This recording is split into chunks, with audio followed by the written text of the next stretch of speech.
আপনার হৃদয়ের ভেতরে কি এমন কোনো ভালো কাজের আকাঙ্ক্ষা আছে যা আপনি শুধু একটা বাক্যের ভয়ে শুরু করতে পারছেন না? আপনি হয়তো ঠিক করেছেন কাল থেকে আর কোনোভাবেই নামাজ কাজা করবেন না, জায়নামাজটা বিছাবেন ঠিক সময়েই। কিন্তু তখনই আপনার মনে হলো অফিসের লোকেরা দেখলে কি বলবে। আপনি হয়তো মনস্থির করেছেন আপনি আল্লাহর দেওয়া ফরজ বিধান পর্দা শুরু করবেন, কিন্তু তখনই আপনার আত্মা কেঁপে উঠল। আত্মীয় স্বজনরা কি বলবে, বন্ধুরা আমাকে পিছিয়ে পড়া ভাবে। আপনি হয়তো সিদ্ধান্ত নিয়েছেন আপনি রাসূল সাল্লাল্লাহু আলাইহি ওয়াসাল্লামের সুন্নাত দাঁড়ি রাখবেন, কিন্তু আপনার ভেতরের সেই ভয়টা আপনাকে আটকে দিল। সমাজের লোকেরা কি বলবে, চাকরিতে সমস্যা হবে না তো? এই যে একটা বাক্য, মানুষ কি বলবে, এটা কি আপনার জীবনের অদৃশ্য শিকল হয়ে যায়নি? এটা কি এমন একটি মানসিক কারাগার নয় যেখানে আপনি নিজেই নিজেকে বন্দী করে রেখেছেন? আপনি হয়তো মুক্ত পৃথিবীতে নিঃশ্বাস নিচ্ছেন, কিন্তু আপনি আসলে একদল মানুষের মতামতের দাস। এই দাসত্ব কি আপনার আত্মাকে প্রতিদিন একটু একটু করে হত্যা করছে না? আজকের কথাগুলো সেই সব হৃদয়ের জন্য যারা আল্লাহর পথে চলতে চান, কিন্তু লোকলজ্জার ভয়ে, মানুষের সমালোচনার ভয়ে থেমে আছেন। সেসব আত্মার জন্য যারা এই মানুষ কি বলবে নামক ভয়ঙ্কর মানসিক দাসত্ব থেকে মুক্তি চান। আজ আমরা কথা বলবো এই ভয়ঙ্কর রোগের মূল কারণ কি, কেন আমরা আল্লাহর বিচারের চেয়ে মানুষের বিচারকে বেশি ভয় পাই, আর কিভাবে আমরা এক অদৃশ্য শিকল ভেঙে সত্যিকারের স্বাধীনতা অর্জন করতে পারি।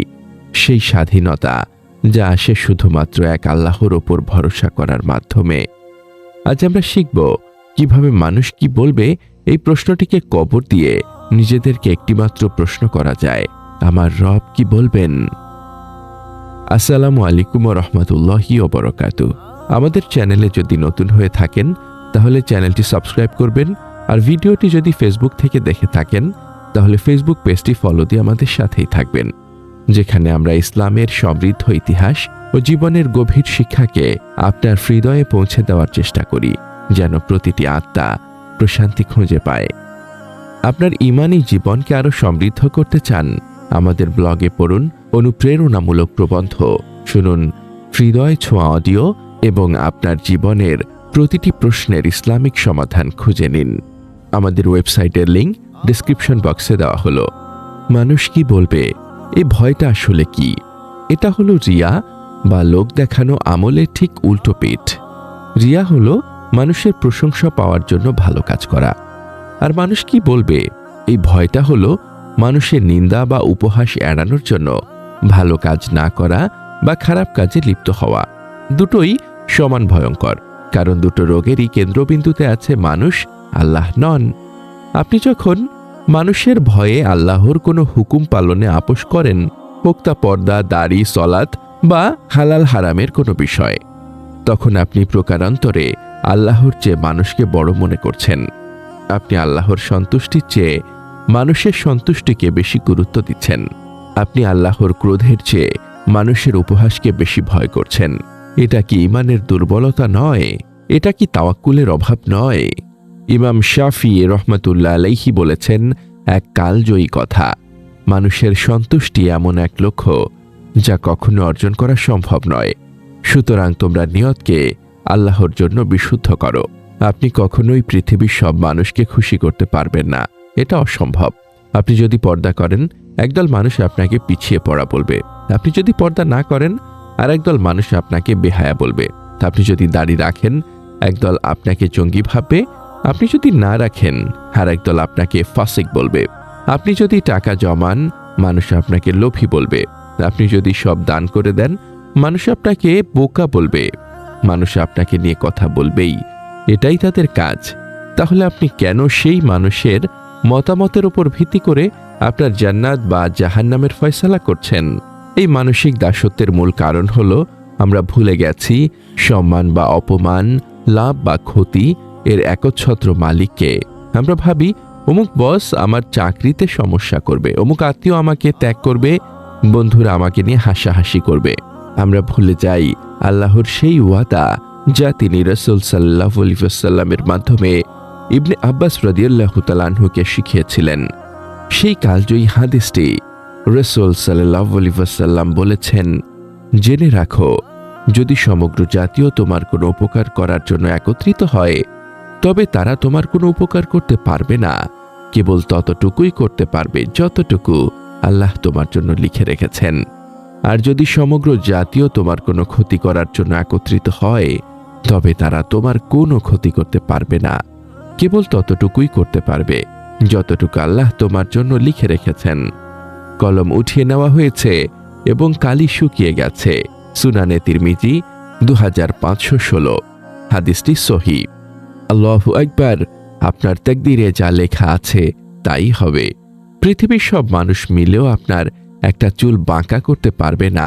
যদি আল্লাহ না চান, তাহলে আপনি কেন সেই অক্ষম, দুর্বল, মাটির তৈরি মানুষগুলোকে ভয় পাচ্ছেন? আপনি কেন সেই মহান রবকে ভয় পাচ্ছেন না, যিনি আপনাকে আর সেই মানুষগুলোকেও সবাইকে সৃষ্টি করেছেন? এই মানুষ কি বলবে, এই ভয়টাই ছিল কাফিরদের ঈমান না আনার প্রধান কারণ। আবু জাহল, আবু লাহাব, তারা কি জানতো না যে মুহাম্মদ সাল্লাল্লাহু আলাইহি ওয়াসাল্লাম সত্যবাদী? অবশ্যই জানত। তারা তাকে আল আমিন বলে ডাকত, কিন্তু তারা ঈমান আনেনি কেন? একটাই ভয়, মানুষ কি বলবে। আমাদের বাপদাদার ধর্ম ছেড়ে দিলে আরবের লোকেরা আমাদের কি বলবে? আমাদের নেতৃত্ব থাকবে? আমরা আমাদের পূর্বপুরুষদের ভুল প্রমাণ করব?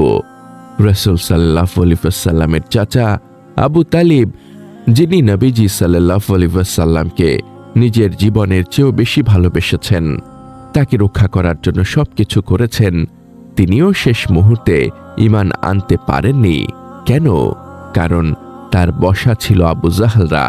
তারা বলল, আপনি কি শেষ বয়সে এসে আব্দুল মুত্তালিবের ধর্ম ত্যাগ করবেন? সেই লোকলজ্জার ভয়ে, মানুষ কি বলবে, এই ভয়ে তিনি কালেমা পাঠ করতে পারলেন না। এর চেয়ে বড় দুর্ভাগ্য আর কি হতে পারে? আপনি যখন মানুষের ভয়ে আল্লাহর কোনো হুকুম পালনে আপোষ করবেন, যখন আপনি আসলেই সেই আবু জাহেলদের উত্তরসূরিদেরকেই ভয় পাচ্ছেন, আপনি শয়তানের ফাঁদে পা দিচ্ছেন। শয়তান জানে সে আপনাকে দিয়ে সরাসরি শিরক বা কুফরি করাতে পারবে না, তাই সে আপনাকে এই সামাজিক ভয়ের জালে আটকায়। সে আপনাকে পারফেক্ট মুমিন হতে বাধা দেয়। সে চায় আপনি একজন আপোষকারী মুসলিম হয়ে থাকুন, যিনি সুবিধা মতো ইসলাম পালন করেন। এই দাসত্ব থেকে মুক্তির উপায় কি? কিভাবে আপনি এই শিকল ভাঙবেন? প্রথম উপায়, আপনার প্রশ্নটি পরিবর্তন করুন। আজ থেকে কোনো কাজ করার আগে আপনার অন্তরকে মানুষ কি বলবে এই প্রশ্নটি করতে দেবেন না, বরং আপনার অন্তরকে বাধ্য করুন এই প্রশ্নটি করতে, আল্লাহ কি বলবেন? যখন আপনি পর্দা করতে যাবেন আর মন বলবে মানুষ হাসবে, আপনি মনকে বলুন, কিন্তু আমার আল্লাহ খুশি হবেন। যখন আপনি সুদের লোন নিতে যাবেন আর মন বলবে সবাই তো নিচ্ছে, না নিলে বাড়ি হবে না, আপনি মনকে বলুন, কিন্তু আমার আল্লাহ হারাম বলেছেন। যখন আপনার ফোকাস মানুষের থেকে সরে আল্লাহর দিকে চলে আসবে, তখন দুনিয়ার কোনো মানুষের মতামত আপনার কাছে আর গুরুত্বপূর্ণ মনে হবে না। দ্বিতীয় উপায়, আল্লাহর ওপর তাওয়াক্কুলের চূড়ান্ত স্তর অর্জন করা।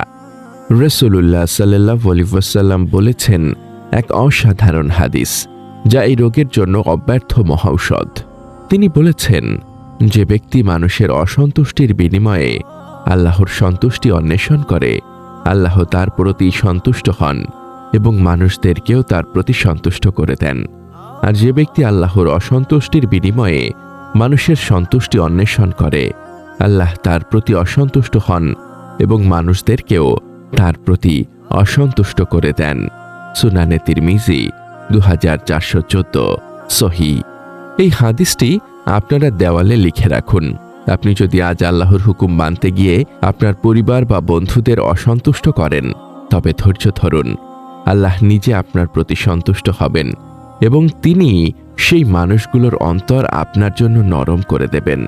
তারা আজ আপনাকে নিয়ে হাসলেও কাল তারাই আপনাকে আপনার এই দৃঢ়তার জন্য সম্মান করতে বাধ্য হবে। আর আপনি যদি আজ আল্লাহকে অসন্তুষ্ট করে আপনার বস বা বন্ধুদের খুশি করার চেষ্টা করেন, তবে আল্লাহ আপনার প্রতি অসন্তুষ্ট হবেন। আর যাদেরকে খুশি করার জন্য আপনি এই পাপ করলেন, একদিন তারাও আপনাকে কোনো না কোনো কারণে ত্যাগ করবে বা আপনাকে অপমান করবে। আপনি দুনিয়াও হারাবেন, আখেরাতও হারাবেন। সুতরাং লাভ কার দিকে? তৃতীয় উপায়, নবীদের জীবনের দিকে তাকান। এই দুনিয়ায় মানুষ কি বলবে, এই বাক্যটি সবচেয়ে বেশি কারা শুনেছেন? আল্লাহর নবীরা। নবী নূহ আলাইহিস সালাম যখন মরুভূমির মধ্যে আল্লাহর আদেশে নৌকা বানাচ্ছিলেন, তখন মানুষ কি বলছিল? সবাই তাকে পাগল বলছিল, উপহাস করছিল। সূরা হুদ আয়াত ৩৮। তিনি কি তাদের উপহাসে থেমে গিয়েছিলেন? না, কারণ তার ফোকাস ছিল আল্লাহর আদেশের ওপর। আমাদের প্রিয় নবী মুহাম্মদ সাল্লাল্লাহু আলাইহি ওয়াসাল্লামকে যখন তার নিজের লোকেরা মজনুন, সাহির বলছিল, তখন তিনি কি দাওয়াত দেওয়া বন্ধ করে দিয়েছিলেন?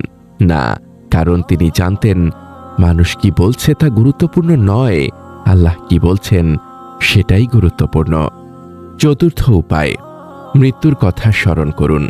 যখন আপনি মারা যাবেন, তখন আপনাকে যখন কবরে রাখা হবে, সেই অন্ধকার একাকী কবরে, তখন কি আপনার সেই বন্ধুরা, সেই আত্মীয়রা, সেই বস কেউ আপনার সাথে যাবে?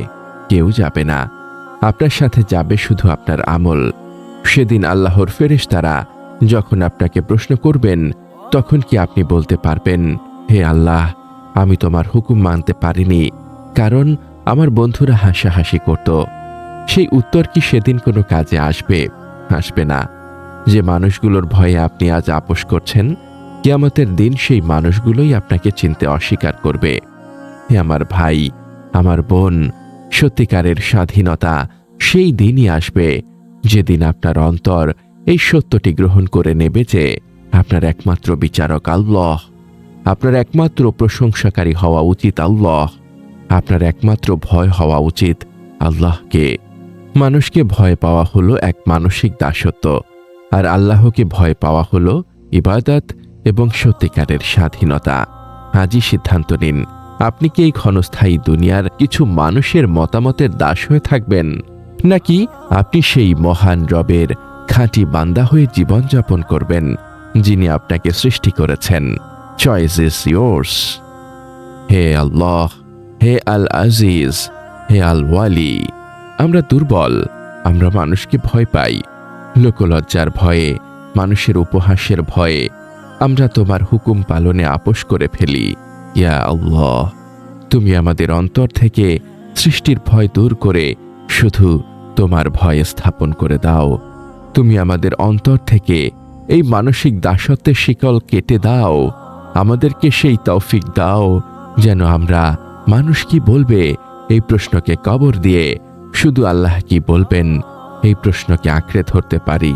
হে রব, তুমি আমাদের ঈমানকে এত মজবুত করে দাও যেন দুনিয়ার কোনো মানুষের প্রশংসা বা নিন্দা আমাদের অন্তরে কোনো প্রভাব ফেলতে না পারে। আমাদেরকে তোমার পথে অটল থাকার তৌফিক দাও। আমাদের এই মহৎ বার্তা ছড়িয়ে দিতে এবং ইসলামের আলোকে প্রতিটি হৃদয়ে পৌঁছে দিতে অনুগ্রহ করে চ্যানেলটি সাবস্ক্রাইব করুন এবং বেল আইকনটি প্রেস করুন। আমাদের ফেসবুক পেজ ফলো করে উম্মাহ কণ্ঠ পরিবারের একজন সদস্য হয়ে যান। আর আমাদের ইসলামিক ব্লগ ও রিসোর্স পেতে ভিজিট করুন আমাদের ওয়েবসাইট www.ummahkontho.com।